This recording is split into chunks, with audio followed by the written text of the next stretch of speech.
நீங்களே அன்னைக்கு அரசு நெருக்கடி கொடுக்கவே, திமுக கட்சிக்கு சிக்கல் வரும். அடுத்தது 67ல தேர்தல் இருக்கு.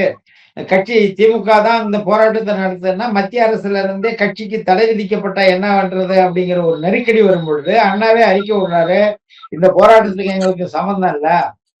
நாங்க இதுலருந்து விலகிக்கணும்னு அண்ணா அறிக்கை விடுறாருங்கிறத இதுல வ குடுத்திருக்கு. மாணவர் ஓகே. நடத்த இந்திய எதிர்ப்பு போராட்டத்திற்கும் எப்படி?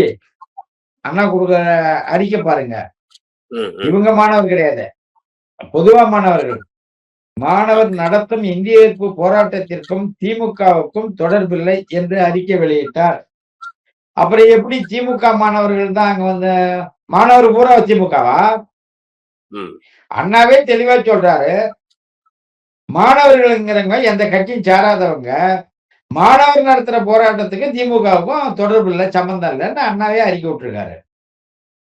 ஆனா ஓகே. பின்னாள்ல ம். அந்த போராட்டத்துல கலந்து கொண்ட மாணவர்கள், அன்னைக்கு மாணவரா இருந்தவர்கள், திமுக கட்சியில வந்து பொறுப்பேற்று, இன்னைக்கு துரைமுருகன்லாம் அங்க அந்த போராட்டத்துல இருந்த மாணவர் தான்.